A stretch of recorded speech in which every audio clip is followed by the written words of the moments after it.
Bien, vamos a ubicarnos en el momento máximo de la crucifixión de nuestro Señor Jesucristo en el Calvario, porque en la cruz Jesús era un verdadero un guiñaco humano. En Isaías capítulo 52, últimos versículos, dice que ni siquiera se le podía reconocer su parecer completamente desfigurado de los golpes de los romanos, de los latigazos, de la corona de espinas, ¿verdad?, que le pusieron en la cabeza.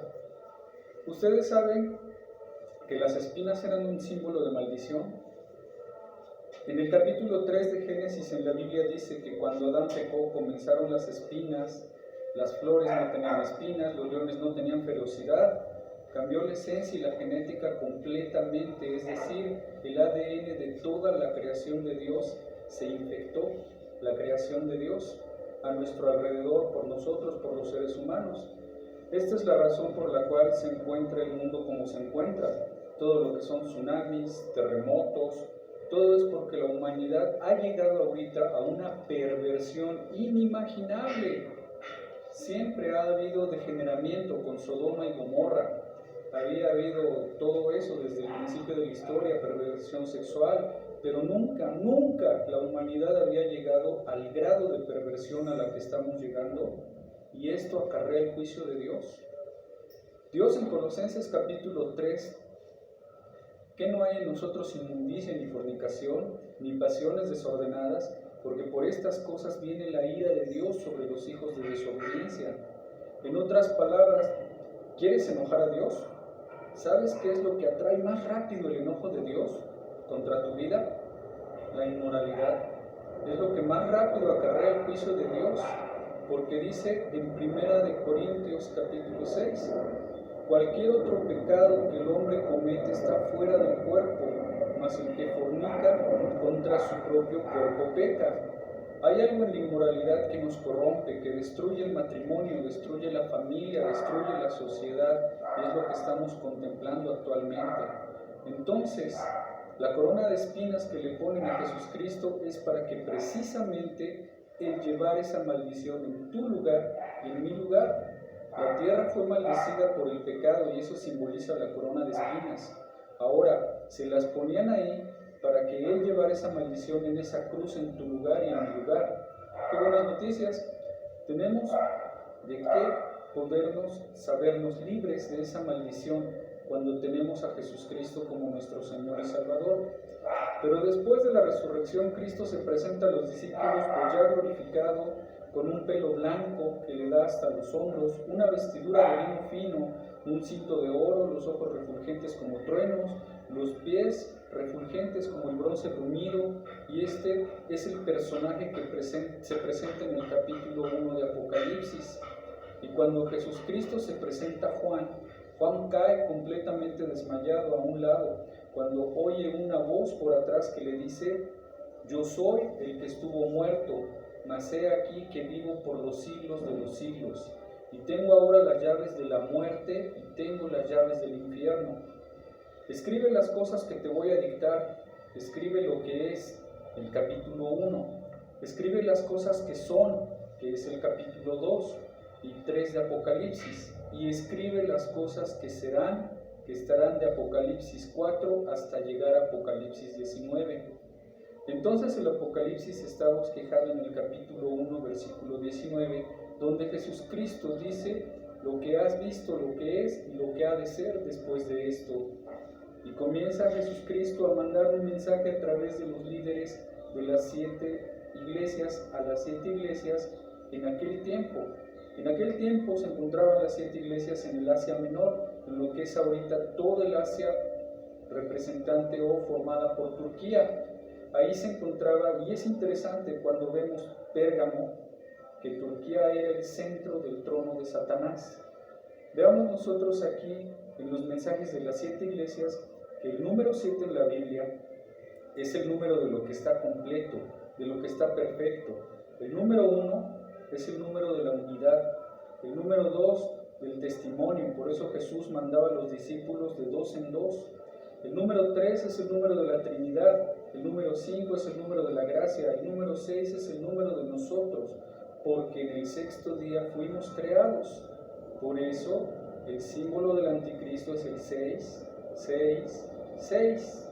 O sea, 6 es el número del hombre elevado a la Trinidad, a la deidad, el hombre haciéndose Dios. ¿Qué fue lo que Satanás le dijo a Eva desde el principio? Serán como los dioses, porque la palabra Elohim en plural significa dioses. Entonces Jesús, en el versículo 1 del capítulo 2, le manda a Éfeso la primera corrección diciéndoles que aunque ellos hayan hecho muchas cosas en la iglesia buenas, haya cantidad de gente que hace cosas buenas, que ha comido del árbol del conocimiento del bien y del mal, que no hace cosas malas, no las hace en la energía del espíritu, las hace en la energía de la carne. En cierta ocasión, en una plática me decían, es que los tibetanos viven vidas más consagradas que muchos cristianos. Se retiran allá en las montañas, no beben, no toman café, no toman cerveza, no ven televisión, no tienen Netflix, no tienen internet en sus casas. Y es la forma en la que el diablo engañó a la humanidad cuando Roma absorbe del hinduismo lo que se llama el aislamiento o la vida del monasterio o la vida de los conventos. Salirnos del mundo para no estar en las tentaciones del mundo, no hacer nada malo y ahí estar encerrados, encontrando a Dios, viviendo en lo que se supone que es la verdadera espiritualidad. Entonces, qué interesante, ¿verdad? Que Roma absorbió esto para poder asociar, si eres pobre, eres espiritual. Si eres espiritual, tienes que andar en una carcacha, con zapatos rotos, o usar sandalias, o vivir en un convento, vivir humildemente. Y cuando venimos a la Biblia, encontramos lo contrario. No es el dinero el problema, es el amor al dinero. Entonces, Dios no está en contra de los ricos, ni tampoco Dios odia a los ricos. Dios odia que los ricos vivan para ellos mismos, ambicionando y amontonando para ellos. Así hay también pobres que son ambiciosos y que son orgullosos y que son avaros también. Entonces, todos estos misterios y todas estas tinieblas que cubren la mente humana de tantas concepciones completamente equivocadas, venimos a la Biblia y se nos caen las vendas y comenzamos a ver claramente cómo Dios quiere que nosotros veamos el tener una cosmovisión adecuada de lo que Dios quiere que nosotros seamos y veamos en el mundo. Y esta iglesia de Éfeso, la primera iglesia, era una iglesia que era paciente, testificaba, repartía volantes, trabajaban arduamente, y Dios les dice, han perdido su primer amor, no vale nada lo que han hecho, porque lo hicieron en la energía de la carne. O sea, hay mucha gente, para concluir, que se congrega exteriormente sin tener una relación con Jesús. Entonces, tú puedes hacer muchas cosas por la carne, es muy consagrada, pero solo Dios sabe la motivación por la cual hacemos las cosas. Y en la iglesia de Esmirna, que es la que estamos estudiando, capítulo 2, versículo 8, vemos cuál es este mensaje, que es la segunda iglesia a la que Cristo se dirige.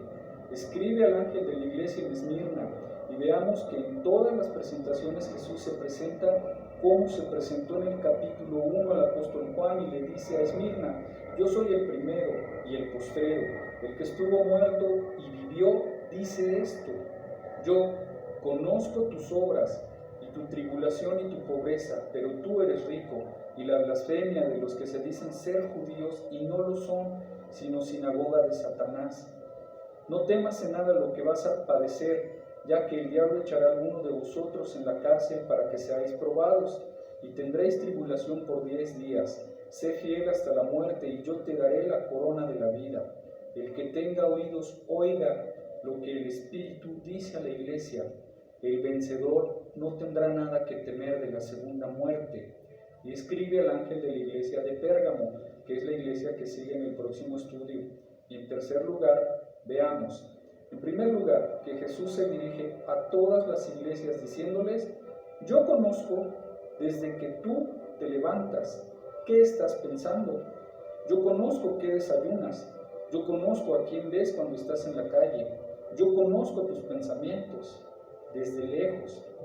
Sé precisamente lo que estás arguyendo, lo que estás planeando, lo que estás conspirando. Yo conozco absolutamente todo lo que haces, y si Dios conoce todo lo que nosotros hacemos, es lógico, como dice el Salmo 139, ni las palabras están en mi boca cuando Dios conoce lo que voy a decir.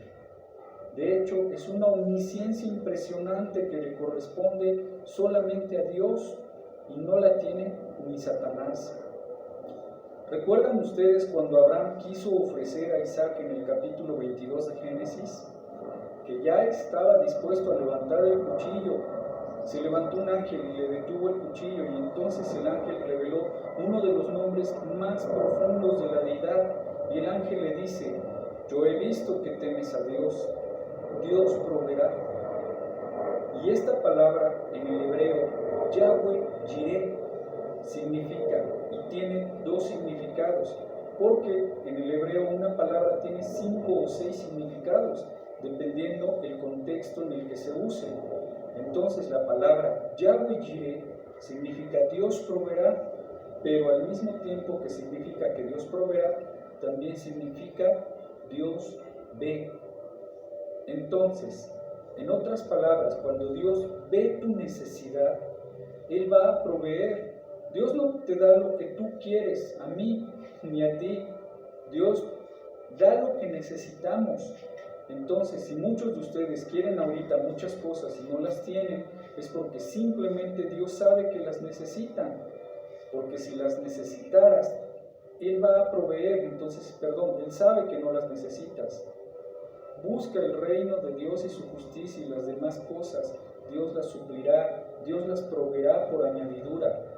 Pero si Dios no te da lo que estás pidiendo, por ejemplo, Señor, cámbiame de coche, que me quiero cambiar de casa, y mira, ya nada más tengo un traje de colorado y viejo, o ya nada más traigo unas guarachas ahí rotas, no traigo zapatos Roberts o Flor Shane para poder predicar, o para poder andar en el mundo. Simplemente Dios te dice: yo sé que lo necesitas, pero no te lo voy a dar, porque no me buscas a mí primero.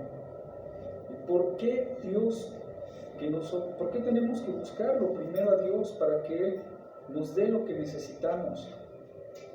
Porque si Dios te da lo que tú quieres, aunque lo necesites, pero no lo buscas, te vas a enorgullecer de lo que tienes. Y vas a comenzar a desarrollar en tu corazón lo que se conoce como la ambición o la avaricia. Y vas a convertirte en una persona que crees que te lo mereces. Y cuando conozcamos o cuando comenzamos a creer que merecemos lo que tenemos, es cuando comenzamos a volvernos ingratos con el Señor. La iglesia de Esmirna era llamada la corona de Asia por su increíble belleza. Está situada a 60 kilómetros exactamente de Éfeso, que es la ruta de todos los comerciantes que venían de la India, de Persia, y es ahorita Irán y de Roma. Fue mundialmente conocida Esmirna por sus escuelas de ciencia, medicina y los grandes edificios y calles que comenzaron a pavimentarse con piedra. Pero ahí en Esmirna se encontraron uno de los ídolos más grandes en un templo que se llamó el dios Baco, que era el dios del placer. O sea, era una ciudad llena de inmoralidad, igual que el puerto de Corinto, y muchos judíos apóstatas comenzaron a comprar propiedades y hacer sus residencias en la ciudad de Esmirna. Ahí nació el famoso filósofo Homero en el año 195 después de Cristo, y fue la primera ciudad, Esmirna, en haber levantado una estatua o un monumento dedicado a Roma. La fidelidad de Esmirna a Roma era muy famosa. Los judíos eran muy numerosos aquí en esta ciudad e influyeron para que el gobierno romano persiguiera a los cristianos, porque recordemos que eran judíos apóstatas los que crucificaron a Cristo. Seguían propagándose por el mundo entero. El primer pastor de la iglesia se llamó Policarpo, que fue martirizado el 21 de febrero del año 155 después de Cristo, cuando se celebraban los juegos públicos, por lo que la ciudad estaba llena de visitantes. Dice la historia que cuando Policarpo entró porque los reunían así en un gran estadio, y entonces el César salía enfrente de todos y les decía: hínquense todos ustedes y llámenme César Curios, que en griego significa César es el Señor. Entonces dice la historia que Policarpo se quedó parado, y entonces el César mandó uno de los centuriones y le dijo: oye, ¿por qué ese esclavo no se hinca? ¿Y por qué no me rinde el tributo que estoy ordenando? Entonces el centurión se acerca a Policarpo y le dijo: Policarpo, ¿por qué no te hincas? ¿Qué no sabes que el César es el Señor? Y Policarpo le dijo al centurión: dile al César que el único Señor se llama Jesucristo. Entonces apresaron a Policarpo, lo ataron a una hoguera, y antes de morir le volvieron a decir: reconoce que César es el Señor. Y Policarpo dijo: han pasado 86 años de mi vida, y he dado mi vida por el que dio su vida por mí en una cruz. ¿Cómo habría yo de negarlo en la hora de mi muerte? Y murió quemado en la hoguera. Y fue una de las víctimas que comenzaron la persecución, como lo veremos más adelante, de los cristianos en los primeros 3 siglos de la era del cristianismo. Esta persecución, inspirada por Satanás, desde luego, involucró a Nerón, que fue el que a Pedro lo crucificó, y Pablo fue decapitado en los tiempos de Nerón. Recuerden ustedes que incendió Roma Nerón a propósito para que pudieran echarle la culpa a los cristianos. En segundo lugar, Domiciano, que fue el que desterró a Juan a Patmos, que él escribió la carta del Apocalipsis. En tercer lugar, el emperador Trajano, que fue el que mató a Ignacio de Antioquía, que lo quemaron en una estaca también. Marco Aurelio asesinó y quemó también a Justino Mártir y Diocleciano. Fue uno de los últimos, que fue el peor de todos, porque además de matar a los cristianos, ordenó quemar todos los documentos que se encontraban en los apóstoles, o que quería quemar las cartas que los apóstoles mandaban a todas las demás comunidades para que pudieran saber qué cosa era lo que Cristo anhelaba con ellos. Damas y caballeros, hermanos santos de Dios, durante 300 años de la época cristiana, de la era de los últimos 2000 años, los cristianos eran amontonados en pilas, amarraban a perros, animales a sus espaldas para que los mordieran y los mataran, y los enterraran en sus excrementos, los metían en cárceles, atados, con una cadena, con un muerto, con uno vivo, para que el muerto comunicara la peste al otro, y para que en sus orines y en su excremento murieran. Los colgaban públicamente, a otros los echaban a los leones. Dicen los historiadores como Tulio y como Josefo que cuando llegaban las bestias y los leones le arrancaban la cabeza a un niño con su mamá, al otro le arrancaban los brazos, ahí en un espectáculo ante el público, y todos los que gritaban: sí, sí, que los maten, todos los cristianos antes de morir comenzaban a cantar. Cantaban una canción más o menos que decía así: tu fidelidad es grande, tu fidelidad incomparable es, nadie como tú, bendito Dios, grande es tu fidelidad. Ahí, en el último momento, los cristianos sabían que la fidelidad de ellos era para el Hijo de Dios. ¿Cuántos de nosotros en el siglo XXI se avergüenzan de ser cristianos y de dar testimonio en su trabajo, en su bufete, en su oficina, su consultorio, su taller, ante su familia? Esconden la Biblia en el transporte para que no sepan que la van leyendo. Si nosotros no somos capaces de dar testimonio y de vivir para Cristo, tampoco estaremos preparados para morir por Él. Y Dios conoce a esas personas que lo han negado públicamente, que se han avergonzado de Él.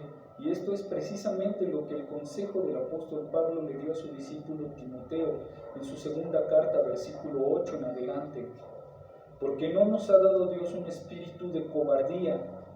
Antes de que fuéramos cristianos éramos cobardes. Tengo miedo de mi esposo, tengo miedo de mi esposa, tengo miedo del jefe, de mi trabajo, tengo miedo de que me corran, tengo miedo del gobierno, tengo miedo de que mi esposo se muere y yo no tengo ni seguro social. Estamos llenos de temores. Le temíamos a todo, miedo al mundo, miedo a la gente, miedo a lo que va a pasar, miedo a mi suegra, miedo a mis propios familiares.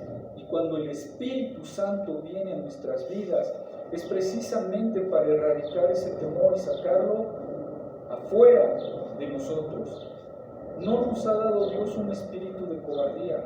El Espíritu Santo entra en nuestra vida para enfrentarnos a un mundo hostil a nosotros. Y muchas veces la misma persecución comienza en nuestra propia familia. No había ninguna persona que se haya convertido que no haya sido perseguida por su propia familia. Pero Dios alcanza a toda su familia si tú aguantas la persecución, si no te acobardas.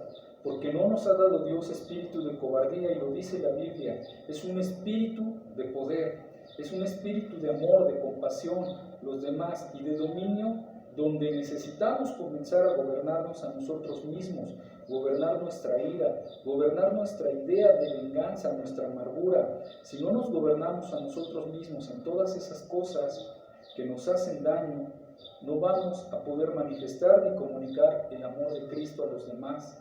Y le dice Pablo a Timoteo: por tanto, no te avergüences de dar testimonio de nuestro Señor, ni de mí, preso suyo, sino participa de las aflicciones por el Evangelio, según el poder de Dios.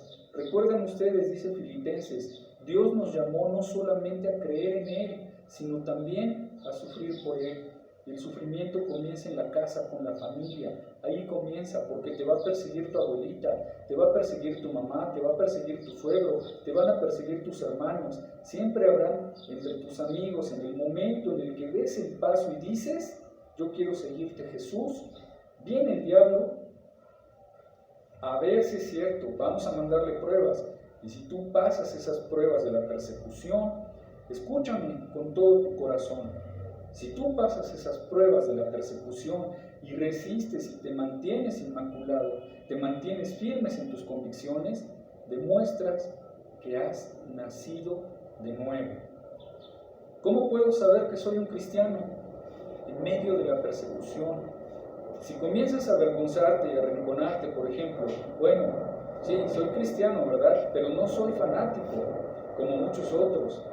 Y te preguntan: ¿eres de los aleluyas? Sí, pero yo no digo aleluya en la iglesia, ni me revuelco en el piso, ni me posee el espíritu, ni hablo en idiomas raros, ni levanto las manos, ni tampoco soy un poco más moderado. Y comienzas a sudar y la gente pregunta: sí, diles, ¿y qué? Tú cuando vas al estadio y gana el América, levantas las dos manos.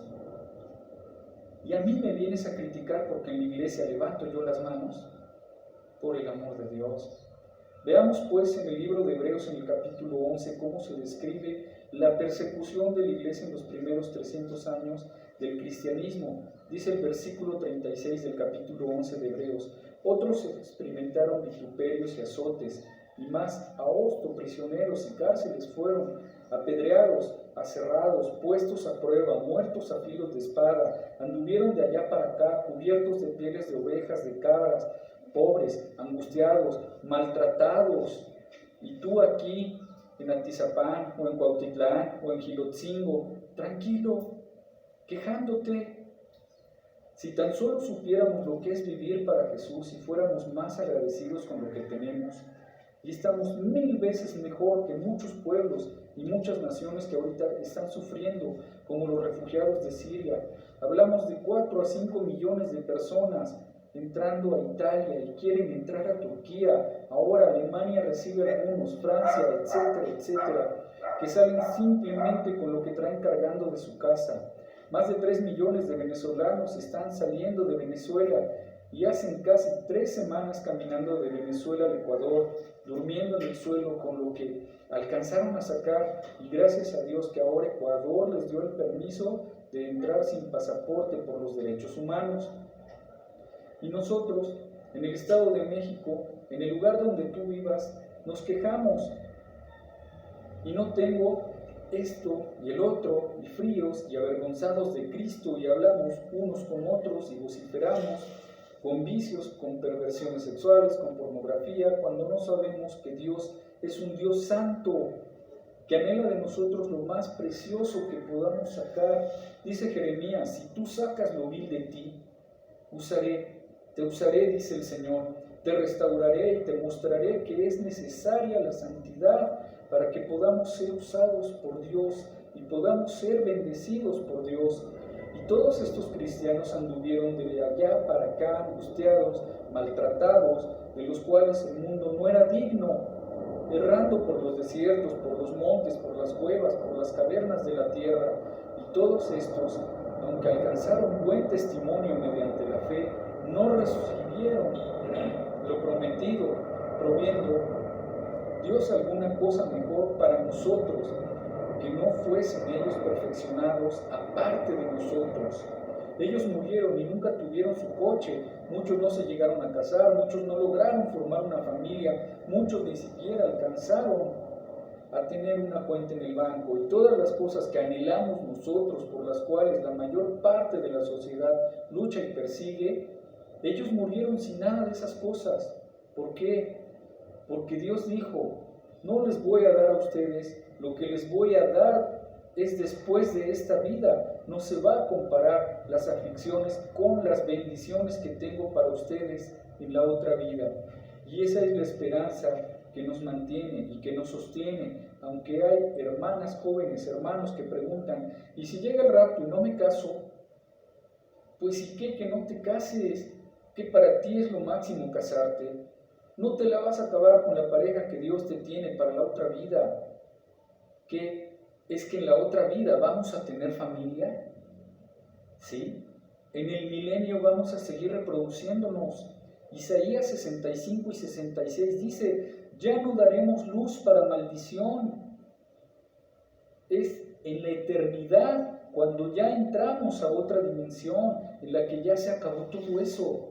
Pero todavía en el milenio, que van a ser las vacaciones de nosotros, vamos a seguir teniendo familia y vamos a tener hijos todavía, pero con la bendición de que ahora nadie podrá robar lo que Dios nos ha dado. Bien, regresemos a Apocalipsis. Y dice aquí en el capítulo 2, versículo 8, la descripción que Jesús de él, número 1, dice, yo soy el primero y el postrero, el que estuvo muerto y vivió, dice esto. ¿Saben ustedes qué es la eternidad? Yo sé que a muchos de ustedes les han dicho que si creen en el infierno y que si Dios castiga a alguien por sus errores de esta vida por toda la eternidad y no lo aceptan, que pasen atormentados por toda la eternidad sufriendo. Pero el detalle está en que no comprenden el concepto del tiempo. La eternidad es una dimensión en la cual tú y yo ahorita no estamos viviendo más que interiormente en el espíritu. Pertenecemos a la eternidad. Para que me comprendas, la eternidad es la dimensión donde el Padre, el Hijo y el Espíritu viven. La eternidad, escúchame, en la eternidad no existe el tiempo. Se les va a sobrecalentar el CPU, pero en la eternidad no existe el tiempo, porque para Dios no existe el pasado, para Dios no existe el futuro, para Dios existe el presente. Yo soy el que soy. Así se reveló Dios a su pueblo, porque para Él es Él. Él es el que es y el que siempre será. Ahora bien, en la eternidad Dios introdujo el tiempo. Génesis 1, versículo 1, ¿qué dice? En el principio. ¿Qué principio? En el principio del tiempo, del espacio y de la materia. Y ahí comenzó el tiempo, ahí comenzó el espacio y ahí comenzó la materia. Y estos tres elementos que forman las cuatro dimensiones en las que nosotros vivimos fueron corroborados hasta el siglo XX por Albert Einstein con su famosa fórmula E igual a mc al cuadrado, energía igual a masa por la velocidad de la luz al cuadrado. Entonces, esta fórmula de Einstein corroboró que efectivamente era necesario el tiempo incluirlo en el espacio y la materia, tal como la Biblia lo enseñó hace miles de años.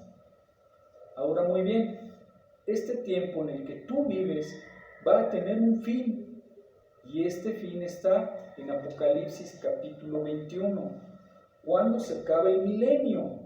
Ahorita estamos en la época de la iglesia.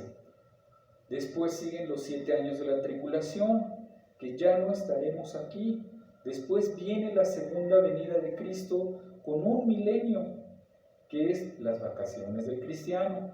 Al final del milenio, Satanás sale de su prisión, organiza la última rebelión, Apocalipsis 20, viene el juicio del gran trono blanco, versículo 11 al 15, Apocalipsis 20, y después del milenio, porque en el milenio va a haber muerte, en el milenio va a haber pecado, hasta el capítulo 22 del Apocalipsis dice la Biblia, y ya no habrá maldición.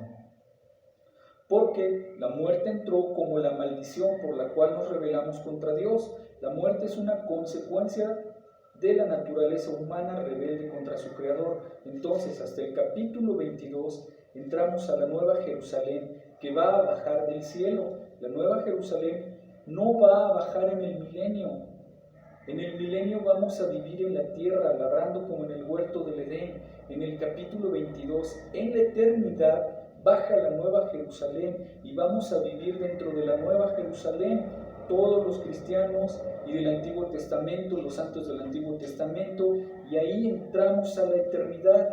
Entonces, cuando hablamos nosotros de que una alma va a sufrir por los siglos de los siglos, creemos que el tiempo es así. El tiempo comenzó y va a sufrir por los siglos de los siglos de los siglos, y para nosotros la eternidad es esto, y estamos equivocados, porque esa no es la eternidad, ese es el tiempo. La eternidad no está en el tiempo. Cuando venga Cristo, desaparecerá el tiempo. Así que lo más lógico y probable, ¿verdad?, que esas almas condenadas en el infierno, condenadas en el lago de fuego, van a llegar al momento en el que Dios decidirá qué hacer con ellas, pero pasarán el lago de fuego, pero no es por los siglos de los siglos de los siglos, porque los siglos de los siglos de los siglos se acaban cuando termine el tiempo. ¿Lo apuntaste? No, sí, lo sé. Cuando Jesús dice, yo soy el primero y yo soy el último, Jesús está diciendo, yo soy el que inicia tu vida y yo soy el que termina tu vida. El que comenzó la obra, la terminará. El que es el autor y el consumador de la fe, Él es el primero desde el principio que inició el tiempo, porque Él es el eterno, y entra al tiempo el Hijo de Dios para manifestarse con nosotros, y Él es el último. Ahora, veamos con detenimiento. Si Jesucristo es el primero, y todo lo que ha pasado en el Antiguo Testamento se ha cumplido, sobre todo en el siglo XX, y en Jesucristo es el último, ¿dónde estamos nosotros? En medio, estamos aquí. Si Él es el primero y Él es el último, todavía no llegamos a lo último, estamos en medio, aquí. Ahora muy bien, si Él dice que Él es el primero y que Él murió y venció la muerte y ha resucitado, y ahora nosotros nos encontramos aquí en medio, estamos mirando hacia la cruz, hacia el pasado, y estamos mirando al Jesús que viene por nosotros. Porque si Él resucitó en el pasado y Él es también lo último, eso significa que nosotros también volveremos a vivir con Él. ¿Qué es lo que Él dijo del futuro? Es igual de cierto que lo que dijo Él del pasado.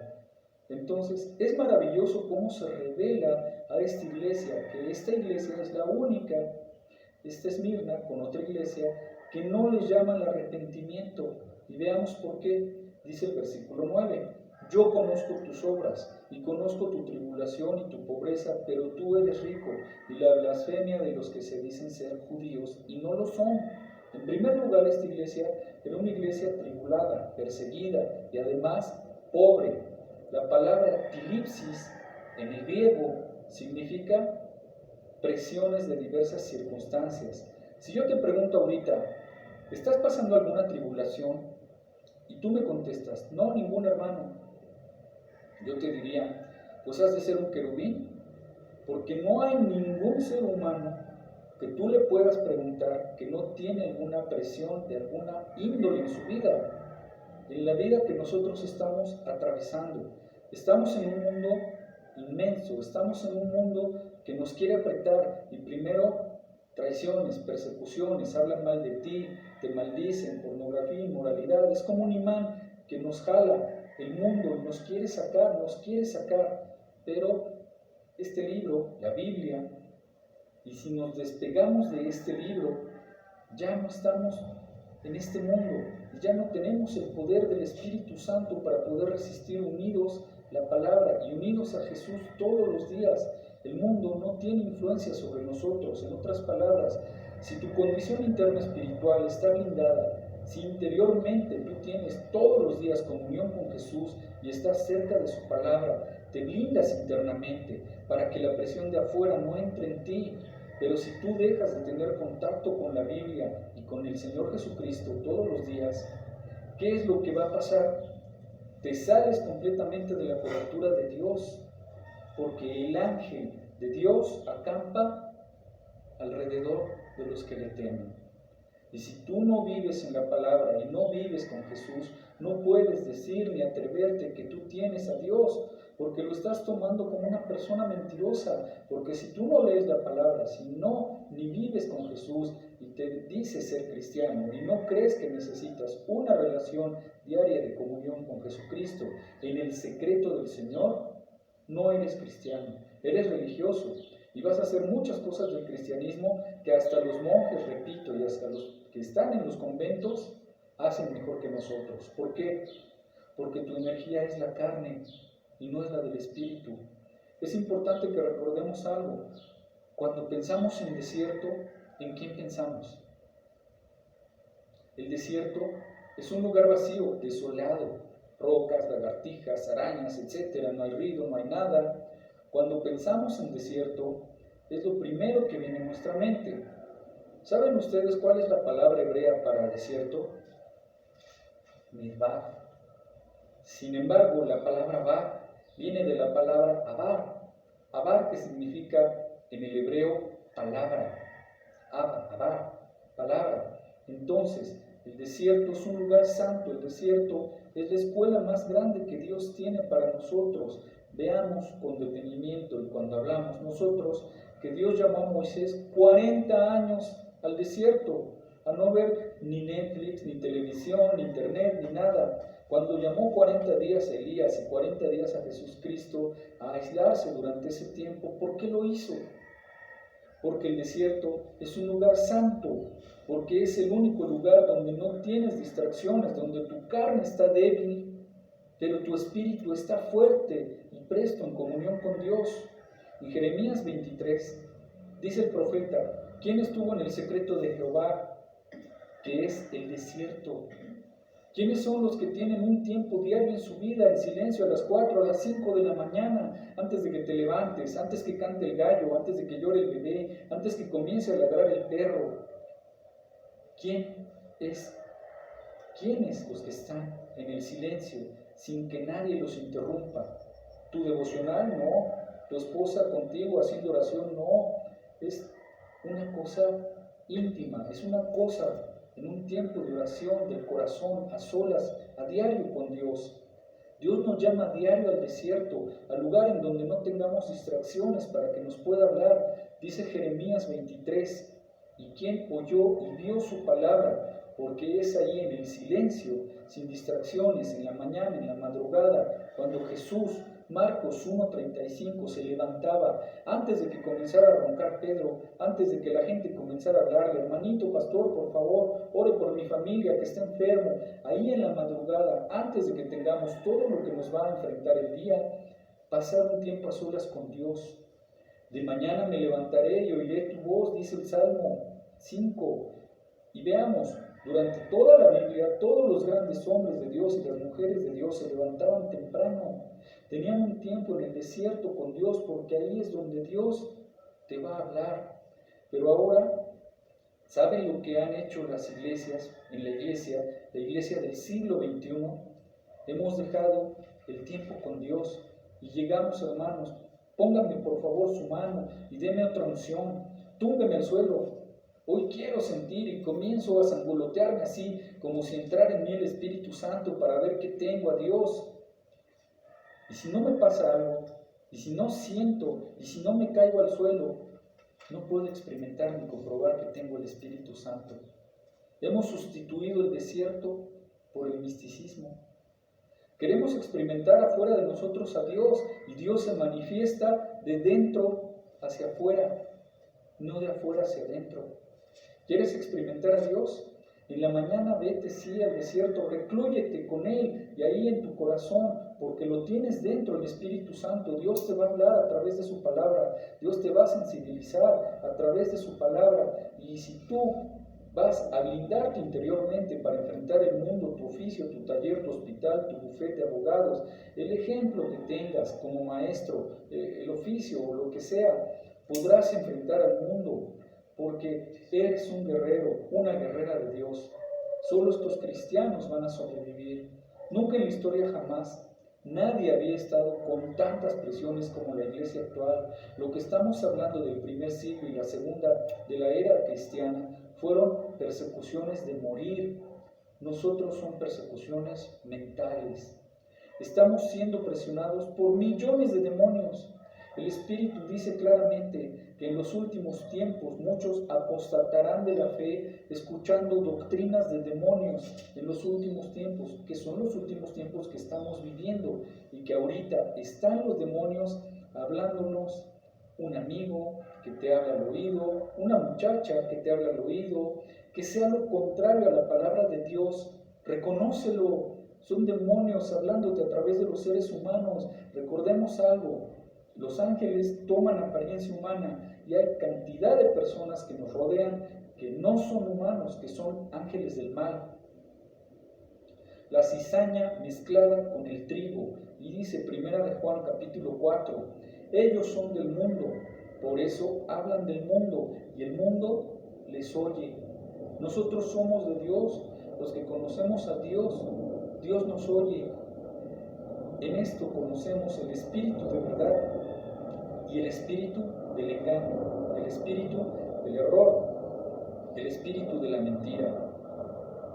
Y tú vas a tener que prepararte en la época que vivimos para poder blindarte y enfrentarte a las persecuciones de la pornografía, de las tentaciones, de las mujeres que se visten en la actualidad de una manera, de los programas de la televisión, de los compromisos del mundo, del dinero, del alcohol, de las drogas, de la ambición. Vas a tener que blindarte ya para que puedas llegar a ser fiel hasta la muerte. De otra manera no vas a poder acabar, porque no es como comenzamos, sino como terminamos lo que vale delante de Dios. Yo soy el primero y yo soy el último. Yo conozco tu tribulación y tu pobreza. En la Biblia hay dos palabras para pobreza, eso es muy interesante, porque una de las palabras, ¿verdad?, es tocheia. La palabra tocheia en griego es y habla de una pobreza total, ni para comer, o sea, como le llamamos un mendigo.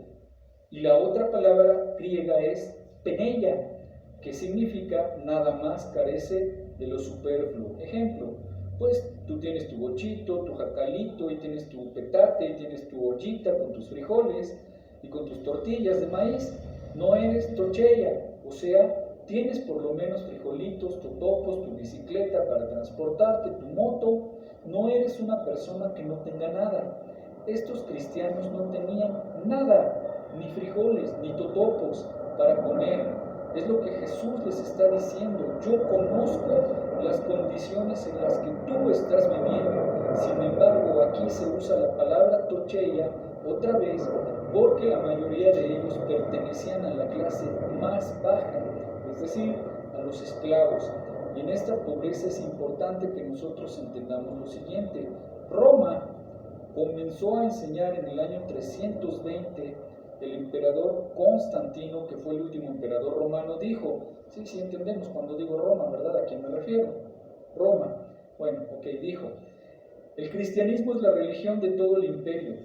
Se acabaron las persecuciones, se acabó el circo romano, se acabaron los 3 siglos de persecución contra los cristianos. Sin embargo, se acabó la persecución y entonces Constantino le entregó el poder y Constantino nombró a un pontífice.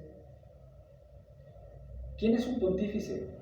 La palabra pontífice significa constructor de puentes. Alguien que ya no políticamente, sino religiosamente, decimos aquí en México, es la misma gata pero revolcada. Vean esto, el gobierno político romano deja de ejercer el poder político y se convierte en un poder religioso. Y a través de la religión Roma durante los últimos 18 siglos manejó, gobierno y controla la política de Europa. Ninguno de los reyes y ninguno de los gobernantes de Europa ni siquiera se podía casar sin el permiso del Vaticano. Entonces, durante todo este tiempo la Biblia se cierra. Se cerró la Biblia y hasta 1961 el Papa, que ha sido uno de los mejores de Roma, Juan XXIII, abre la Biblia y cuando abre la Biblia y comienza el sobresalto, herejía tras herejía, Jesús, María y José, y hasta el burrito que los acompaña, ¿verdad? Santa Gata de Atocha, empieza a leer y una tras otra, y una tras otra, una tras otra. Juan 23 descubre que dentro de la tradición romana se introdujeron 36 herejías que no están en la palabra de Dios. Una de ellas, el celibato sacerdotal. Ustedes lo han escuchado, miles de niños violados alrededor del mundo por ministros religiosos pederastas. Miles de niños y sigue la mata dando. Ahora en Inglaterra y Holanda también están saliendo los casos, las cosas de las monjas violadas. ¿Y todo por qué? Porque Roma dice, tú quieres servir a Dios, no debes de casarte. Cuando la misma Biblia, Torres Amad, Nácar Colunga y la de Jerusalén, que son traducciones católicas, y en estas mismas Biblias se les enseña, primera de Timoteo capítulo 3, que los supervisores de la iglesia, los ministros de la iglesia, que los curas de la iglesia, como les quieras llamar, sean casados, padres de familia, para evitar la fornicación precisamente. Y todos estos miles de curas, o como les llaman, sacerdotes, que aunque no son sacerdotes bíblicamente, ¿qué hacen, verdad? Buscan a niños, porque se les prohíbe casarse con alguien, tienen que desencadenar algo que por naturaleza es santo, que es el sexo, pero Dios permite el sexo en el matrimonio, no fuera del matrimonio. Entonces veamos que lo que está pasando es contra natura, por algo que comunicar ajeno a la palabra de Dios, y en segundo lugar comenzar a decretar de que si tú eres siervo de Dios, o quieres ser padre, o si eres cura, o tienes que ser pobre, o no te cases, porque si tienes hijos, ya no tienes dinero para mandar al Vaticano. Lo vas a gastar en tu familia, y si eres soltero y no te casas, el dinero lo mandas a Roma, y Roma se convierte, y hasta ahorita es el centro de la riqueza más grande del mundo entero. Un solo cuadro de Leonardo da Vinci, que tú vayas al Vaticano y lo veas, y las pinturas y las esculturas de Miguel Ángel valen 50, 100 millones de dólares, que podrían alimentar a una población completa de una nación. Dice la Biblia que ser pobre no significa que Dios esté en contra de ti.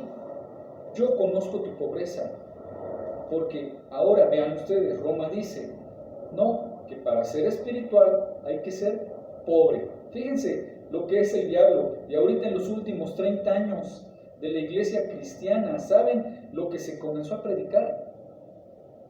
La teología de la prosperidad.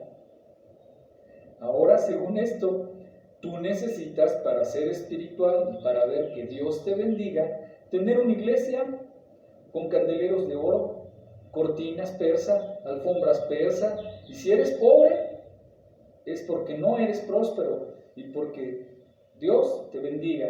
Estás bajo una maldición y se llevó al extremo. Ahora, para ser espiritual necesitas ser rico, porque si no eres rico, no tienes la bendición de Dios. ¿Y eso dónde está en la Biblia? Y en primera de Timoteo, capítulo 5, terminamos el apóstol Pablo, termina diciendo con mucha sagacidad y espiritualidad a su discípulo Timoteo, en primera de Timoteo, capítulo 6, versículo 17, a los ricos de este siglo manda que vendan todo. Eso dice. Dios no está en contra de la riqueza, por favor, mándalos que no sean altivos, nada más, que no sean orgullosos, porque es lo que hacen en el dinero. Muchas veces te envaneces, te enorgulleces y llegas a creer que no necesitas ya ni ayuda de Dios. Es el problema de muchos ricos, por lo cual no vienen ni a Dios, ni a Cristo, ni a la cruz, porque no necesitan nada. Yo no necesito a Jesús si tengo todo. Este es el problema, pero no es el dinero, es el amor que tienen a las riquezas. Que no seas altivo, ni pongas la esperanza en las riquezas, las cuales son inciertas, sino el Dios vivo, que nos da todas las cosas en abundancia para que las disfrutemos. Si tienes un Ferrari el lunes, y un Lamborghini el martes, y un Bentley el miércoles, y un Corvette el jueves, no está Dios contigo. Ni los pobres también, ejemplo. Esos ricos tienen la culpa. Fue la teología del evangelio y del comunismo que se propagó en Latinoamérica. Esos imperialistas yanquis, por la envidia de los ricos, nosotros estamos así. No es cierto, no fue así, es una mentira del diablo. Eso fue lo que Marx creyó.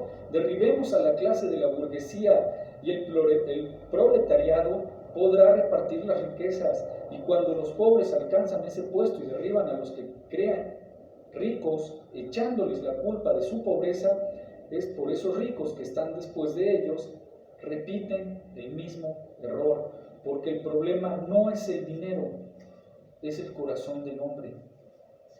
Y esto es lo que la Biblia nos da: ecuanimidad, equilibrio en las cosas que nos deben de gobernar para que nos convirtamos en la luz y no lo anunciemos al mundo, a los diputados, a los gobernadores, a nuestras familias, a los médicos, a los abogados, a los científicos, a las personas que están enfrente, porque la Biblia hace pedazos todos los sistemas de filosofía que el mundo ha inventado. Bien, pues terminamos haciendo una oración. Gracias, Padre, por lo que nos has enseñado en esta tarde. Hemos escuchado de tu palabra, hemos aprendido algunas cosas. Quizás las sabíamos, quizás las reformamos, pero la semilla, Señor, pedimos que haya caído en tierra fértil. Padre, que tu luz, tu esperanza, tu amor, tu palabra sea esparcida junto con tu evangelio por todo el mundo, Señor.